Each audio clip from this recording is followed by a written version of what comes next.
justicia, pues, es importante. Claro está que existen dos tipos de justicia. Y eso es antes que todo lo que hay que clasificar. Porque una cosa es la justicia subjetiva y otra cosa es la justicia objetiva.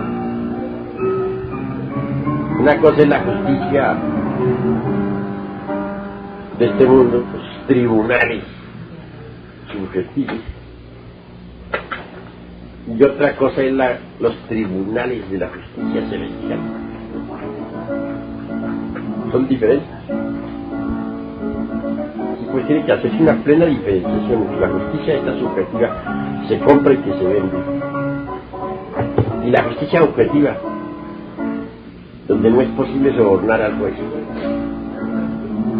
completamente diferente. Los tribunales de la justicia celestial. Vale la pena comprender esto de la justicia. Pero bueno, ¿qué puede saber la gente común y corriente sobre la justicia? Absolutamente nada. Saben de justicia. ¿Qué puede saber la gente de conciencia dormida sobre lo que es justo, sobre lo que es injusto, sobre lo que es bueno y sobre lo que es malo? No saben nada de nada. Una cosa es buena cuando les conviene y mala cuando no les conviene. Así son los conceptos de bien y de mal entre las gentes de psique subjetiva, entre las gentes de la justicia subjetiva. Pero tener conciencia del bien y del mal, ¿sabes? No tienen conciencia. Nada saben sobre lo que es bueno, nada saben sobre lo que es malo. Duermen profundamente. Son máquinas que actúan movidas por fuerzas que desconocen. Si una catástrofe, por ejemplo, que sucede en el cosmos, el tipo de ondulaciones vibratorias que llega y toca las máquinas humanas, hace cosas terribles.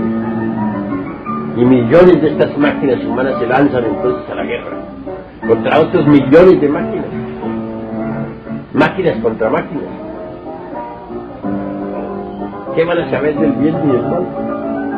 Enarbolan banderas, lemas. Dicen que van a pelear por la libertad, por la justicia, por la democracia. No saben que son las fuerzas cósmicas de una catástrofe muy cósmica que puso el reloj. ¿Podría esta gente saber sobre lo que es bueno? ¿Sobre lo que es malo? Pues, indudablemente en todo lo bueno hay algo de malo. Y en todo lo malo hay algo de bueno.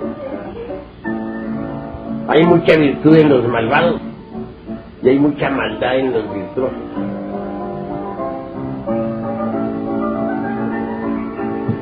¿Podrían saber eso los dormidos?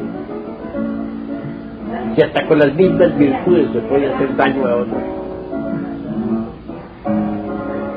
¿Quieren saber ustedes un caso de mal que podría yo haber hecho? Alguien, cuyo nombre no menciono, imprimió algunas de mis obras, no en imprenta propia, sino en imprenta del gobierno. No lo hizo por mal, sino por bien.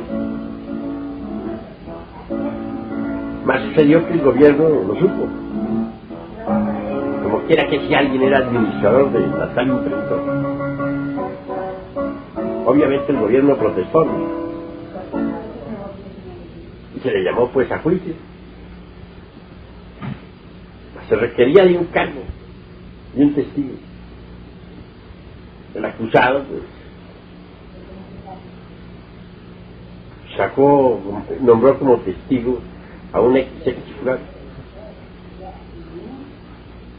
Dijo dijo que él podría aseverar que ese X fulano le había mandado imprimir esas obras. Esas obras eran pues financiadas por ese fulano, por lo tanto no era el gobierno que había resultado de Paganini en la edición de tales obras. Más sucede que el fulano, el supuesto testigo, pues no tenía velas en el entierro. Sin embargo, hombre amante de la verdad y de la justicia y de la rectitud, me dijo: ¿qué debo hacer? Considero que este señor me ha nombrado a mí injustamente testigo. Ha dicho que yo le mandé imprimir obras para defenderse. Pero yo no se las he mandado imprimir. Si digo que no, va a la cárcel. Si digo que sí, no va a la cárcel. Pero ¿cómo voy a mentir si estoy acostumbrado a decir la verdad y nada más que la verdad? ¿Cómo voy a decir que sí mandé imprimir, le mandé editar tales o cuales libros?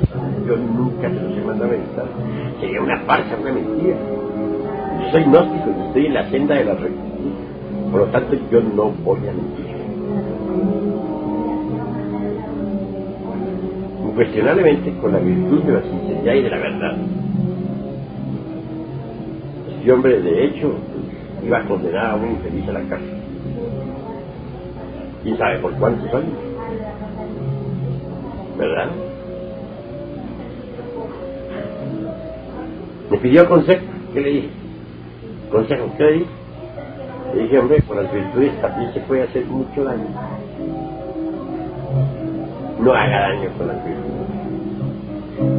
Una virtud fuera de lugar se vuelve injusta. Entonces, ¿qué? Diga que sí. ¿Te mandó a editar esos libros? Eran libros que eran para la gran causa, para el bien de la humanidad. Libros los nuestros. Bueno, él escuchó el consejo. Ya ella mintió. A nadie causa daño por esta mentira.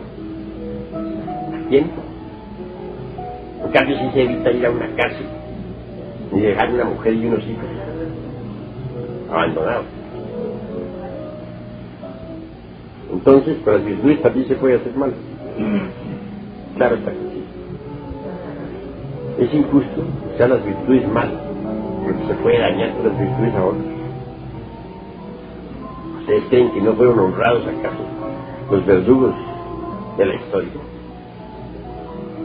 ¿Ustedes creen que, por ejemplo, los verdugos allá de la guillotina en Francia no le hicieron en pleno cumplimiento de su deber? Eran hombres cumplidores de su deber, ya a carta cabal. Y algunos de ellos hasta con sacrificio horrible cumplieron con su deber. Y dejaron caer la cuchilla de Guillet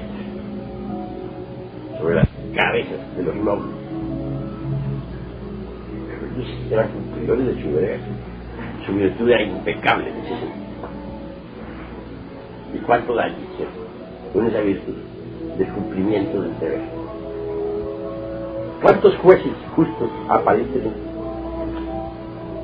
cumpliendo con su deber de jueces, han metido a muchos a la cárcel, a muchos inocentes a la cárcel? Qué bueno es todo lo que está en su lugar, malo lo que está fuera del lugar. Justo lo que está en su lugar, injusto lo que está fuera del lugar. El fuego, por ejemplo, es justo. Y bueno, ¿dónde? En la cocina. Pero ¿qué tal el fuego en la sala, quemando las cortinas? Eso ya no es justo ni bueno, ¿verdad? Es malo, es injusto. El agua, los lavamanos, es justo, es buena. Pero fuera del lavamanos, inundando las habitaciones, fuera del lugar, injusta, mala. así son las virtudes. Ser tolerante, por ejemplo, con las ideas ajenas, correcto. Pero la tolerancia fuera de lugar lo convierte a uno en cómplice del delito.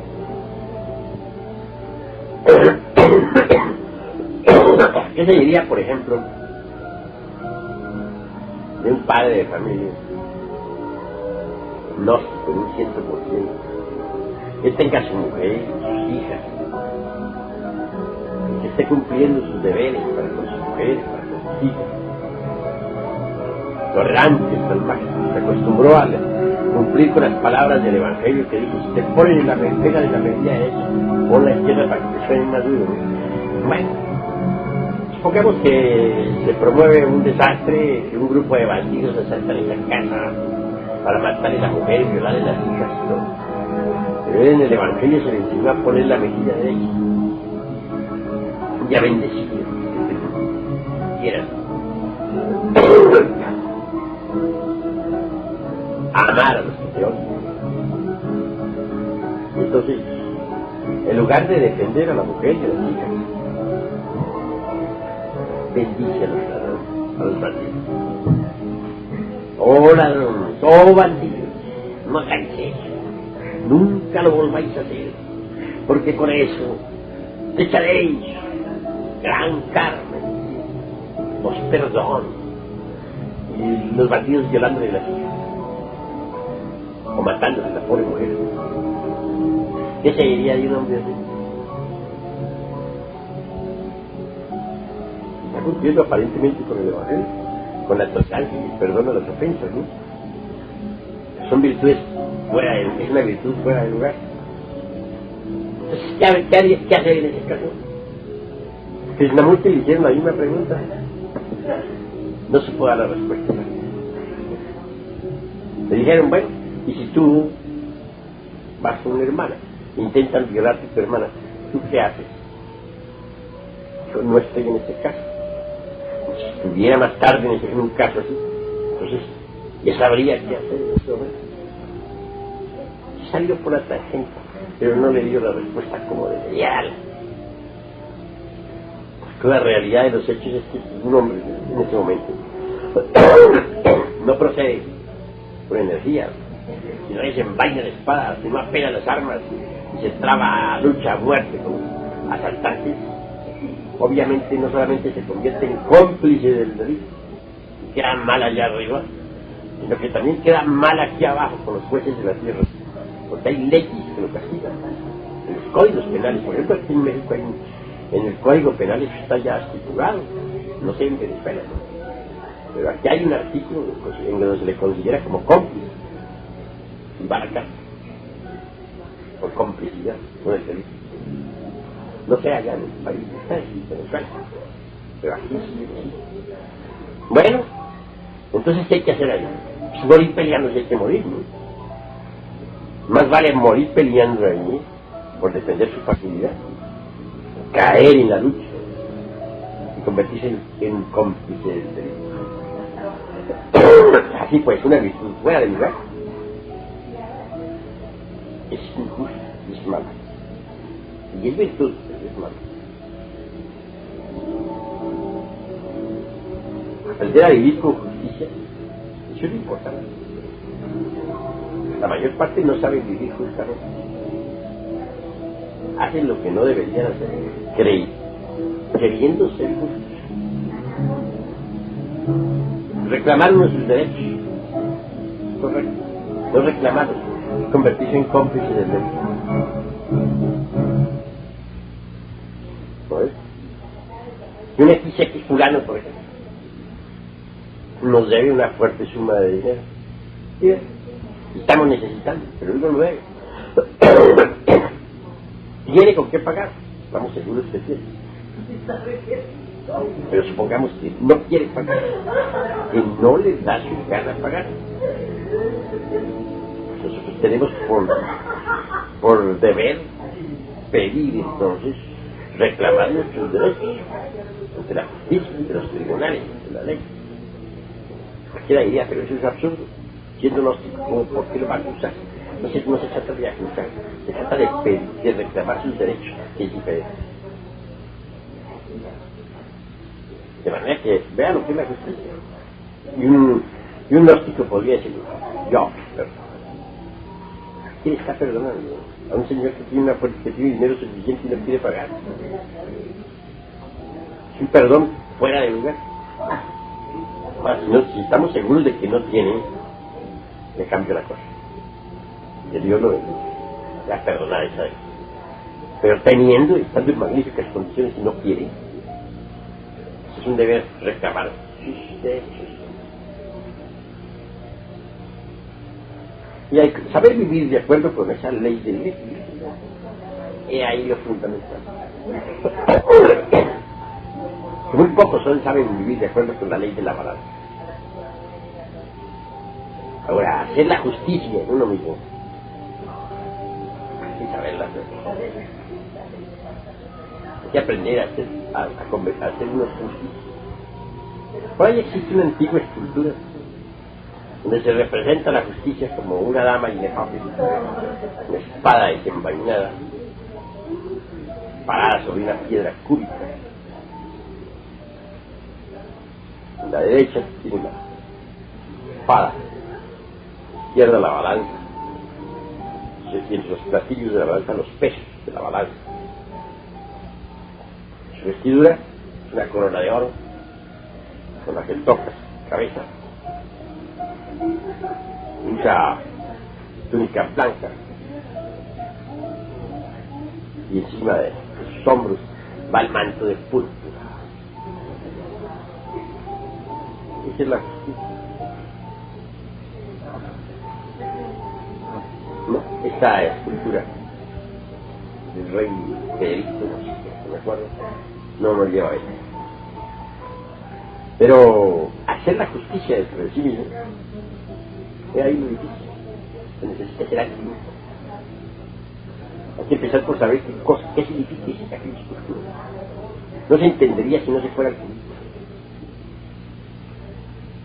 De todo hay que saber.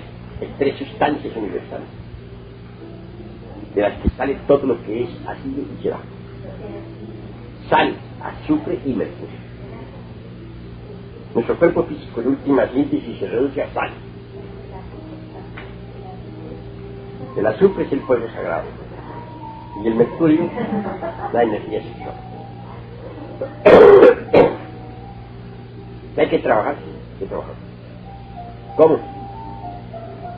Pues el azufre y el mercurio. El azufre está entre las prisiones del mercurio, es decir, entre las prisiones que dicen de esa materia venerable, es el esperma sagrado. Mediante la transmutación se consigue liberar el mercurio, sustancia fina y delicada con la que se viene a crear los cuerpos existenciales superiores. Se libera también el azufre del fuego. El azufre hace fecundo al mercurio, lo fecunda, y sal, azufre y mercurio se mezclan, se penetran y compenetran para cristalizar en cada uno de los cuerpos existenciales superiores del universo.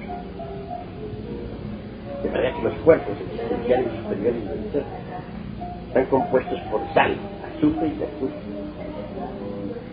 Pero poseer esos cuerpos es una cosa, y haberlos llevado a la perfección es otra cosa completamente diferente. Al perfeccionar, cuando se quiere perfeccionar esos cuerpos, hay que eliminar todos los elementos indeseables que nos lleva a eso. Entonces esos cuerpos, trabajándose en esa forma, pasan por los 4 colores de la granota. Primero, asumen la forma aquella oscura y tenebrosa de Saturno. Después de eliminar los elementos indeseables, quedan espectros blancos, puros y nefastos. Mucho más tarde ya se recibe el derecho a usar el manto amarillo o la túnica amarilla. Por último, resplandecen esos cuerpos convirtiéndose en vehículos de oro puro. Oro de la mejor calidad.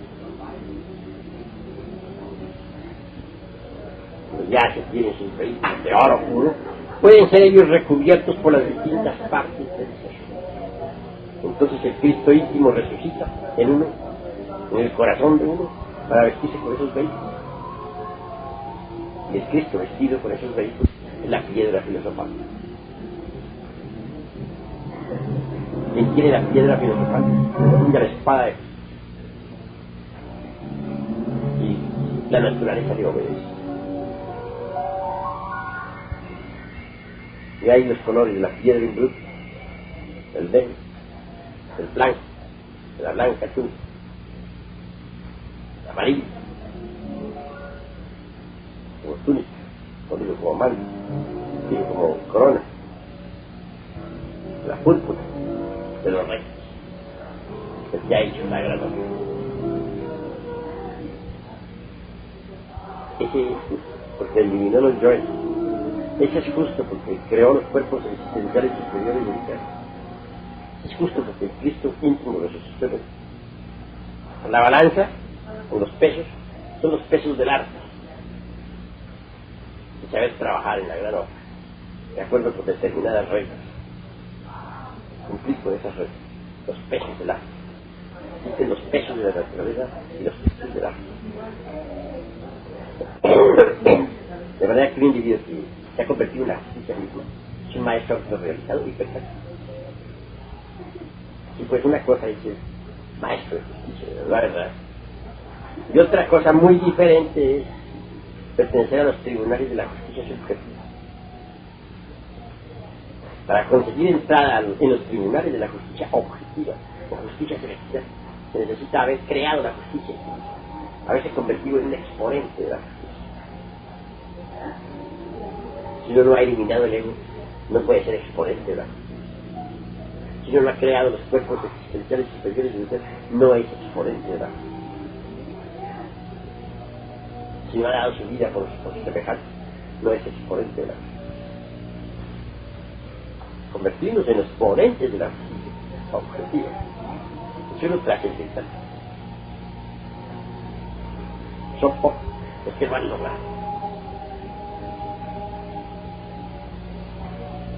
Es pues eso lo que tengo que decirte sobre la justicia.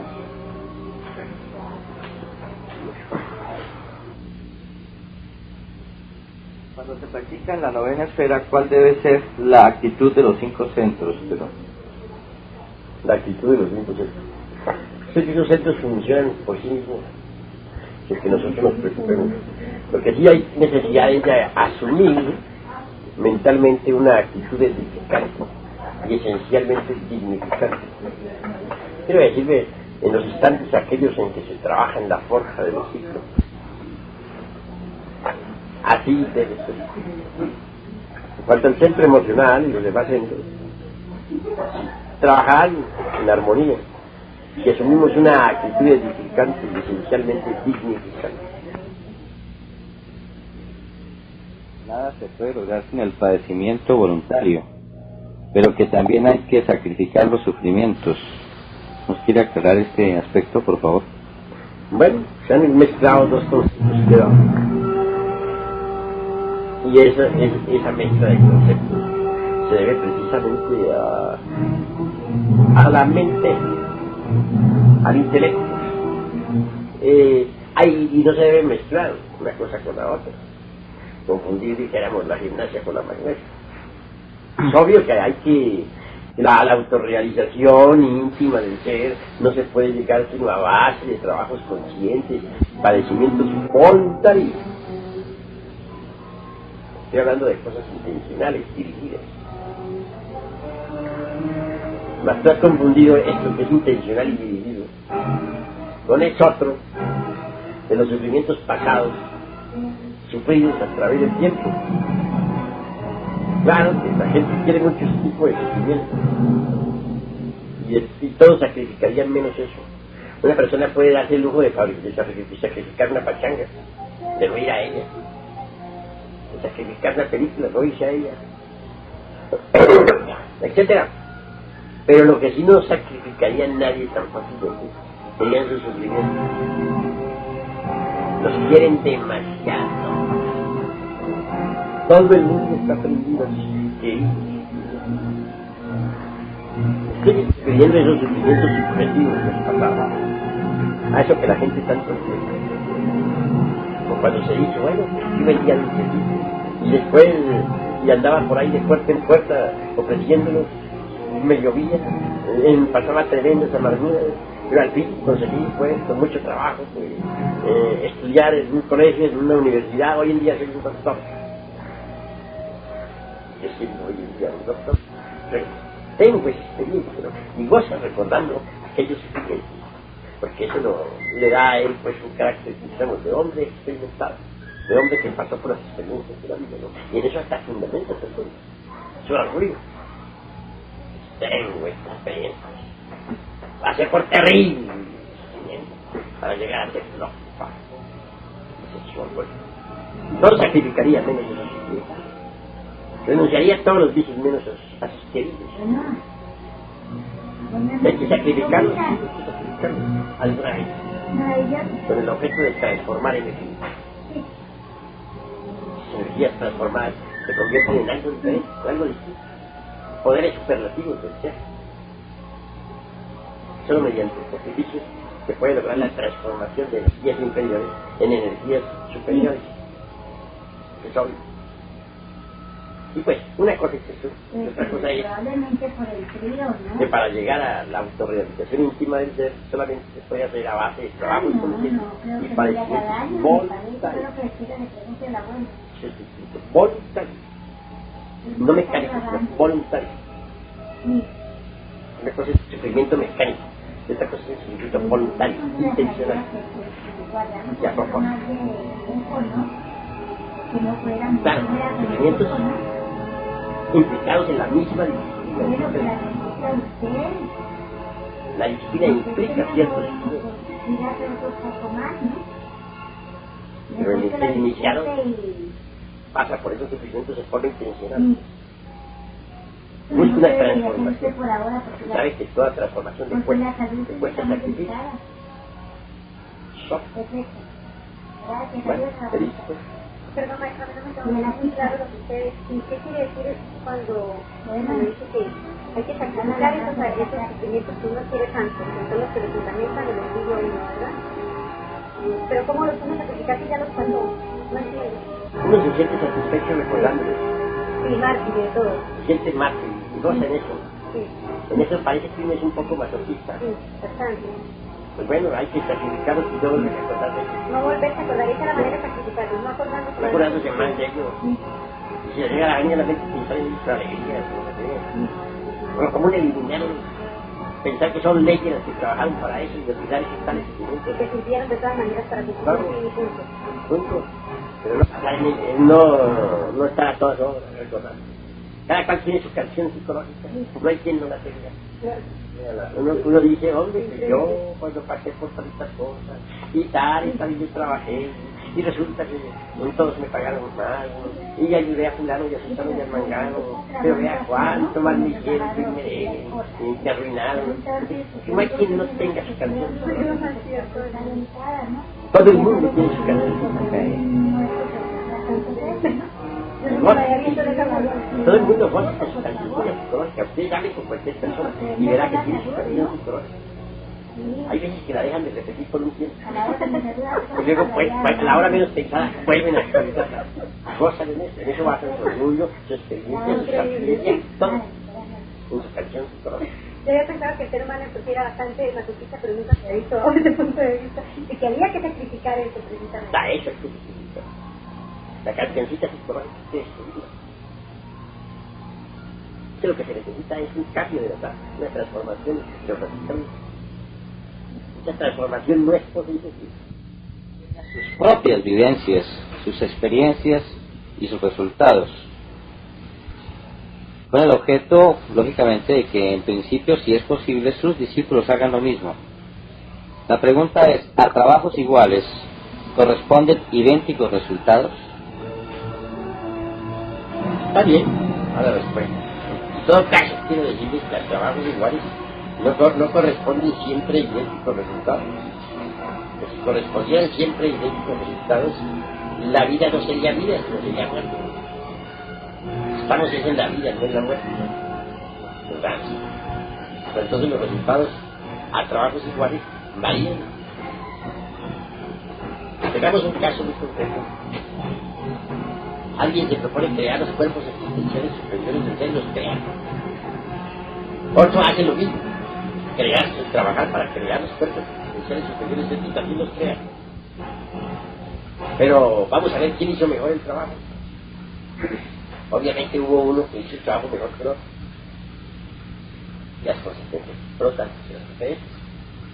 Trabajó mejor, tendrá unos cuerpos existenciales superiores del ser mejor. Para que hizo un trabajo de tipo inferior, tendrá cuerpos existenciales superiores del ser de menor calidad. Pero no siempre corresponde al mismo trabajo los mismos resultados. Y esto lo saben los deiciosos que se han propuesto alcanzar grados de creadores. Poseen los cuerpos existenciales superiores del ser. Entonces les da por meterse por el camino del Marqués de Sade.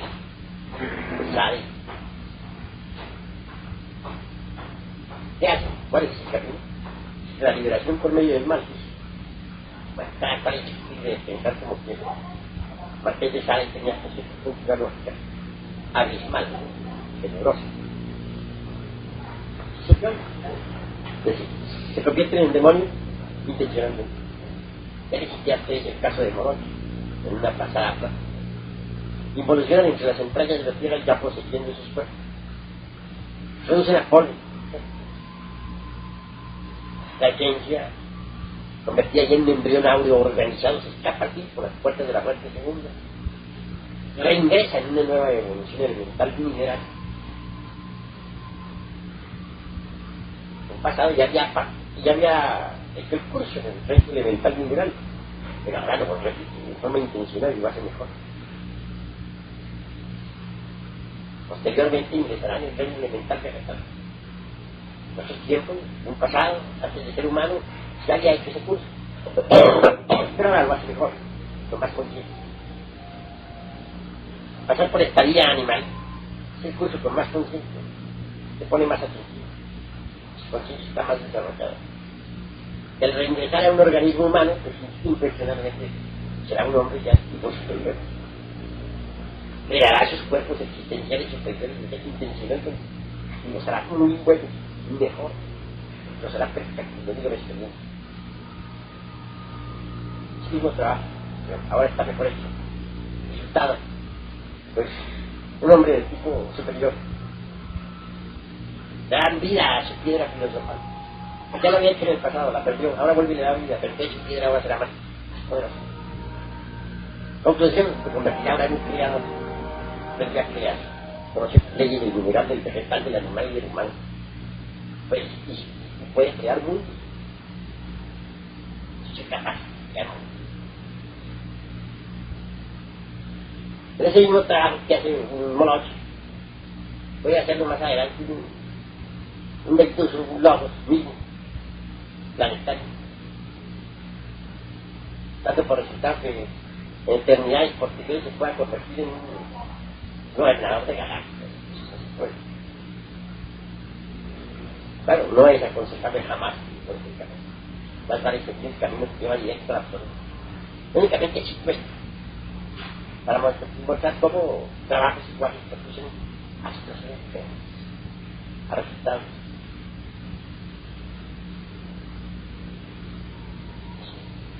Maestro, hay gente que cuando trabaja en la revolución de la conciencia opina que es conveniente hacerlo en grupo.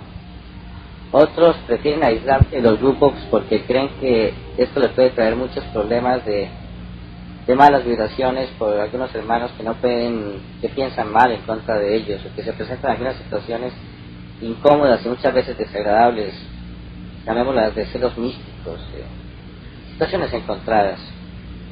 Su recomendación para este paso, la revolución de la conciencia, normalmente, ¿qué es mejor? ¿Trabajar en forma individual o en grupo? Bueno, obviamente, el humano es demasiado débil. Una maquinita, un organismo con posibilidades de autodesarrollo. viviendo en condiciones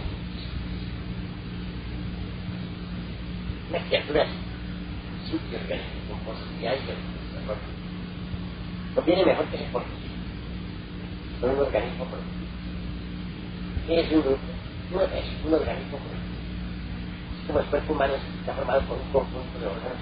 Un grupo es un organismo productivo. Por eso se dice una organización.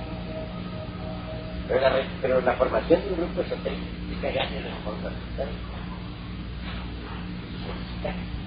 Cada uno de los hermanos trabaja en perfecta armonía con cada uno de los hermanos y que el intercambio de fuerzas sea favorable para el desarrollo armonioso del hombre.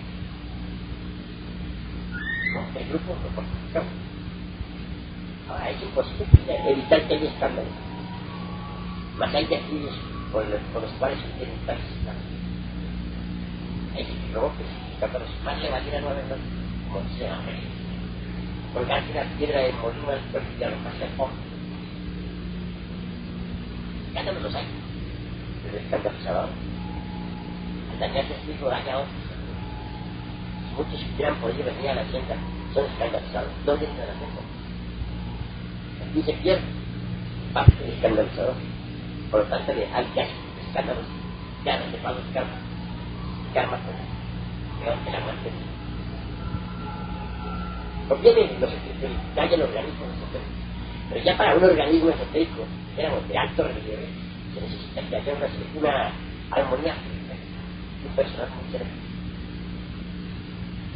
En el movimiento de los que conviene que tengamos grandes grupos, grandes luchas, pero ya en la formación de terceras cámaras tienen los elementos tan rápidamente preparados. A ver, ya al fondo de las enseñanzas. Dice que comporte que no esté en terceras cámaras. Pero los mismos errores de nuestros hermanos que están en los mismos que siguen en sus trabajos. Es decir, el un grupo social también tiene sus trabajos separados. De uno de los defectos que explica los propios. Ve como los propios causan daño a los demás. Ve uno ve que los demás y los demás que por eso un grupo necesita de entrenamiento psicológico. Un entrenamiento psicológico maravilloso. Pero si el que ingresa a un grupo quiere encontrar perfectos, va a ser importante.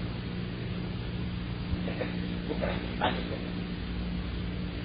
Es absurdo intentar buscar perfectos en un grupo. Más si conviene reforzarse por organismos que empiezan a desarrollo con posibilidades de financiación muy adentro. Pero necesita ser reforzado. Y en grupo se refuerza. Maestro, ¿nos quiere hablar algo sobre las antipatías mecánicas? Las antipatías mecánicas perjudican mucho a la humanidad. Ante todo, si se quiere pues, acabar con las antipatías mecánicas, comprender en qué estriban esas antipatías mecánicas. ¿Cuál es su fundamento?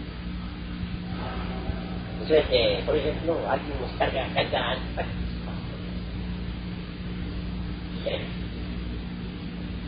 Y saber cómo eliminar eso. Simplemente primero que todo hay que poner cuidado a los estímulos de la máquina orgánica. Puede ser que alguien se caiga bien intelectual y cambie en el centro emocional se caiga mal. O puede ser que alguien se caiga bien en el centro emocional y en el centro motor nos caiga pésimo. Por cuidado a ver cuál es el centro mecánico que reacciona mal ante tales personas. Y observar. Si se descubre, pues proceder.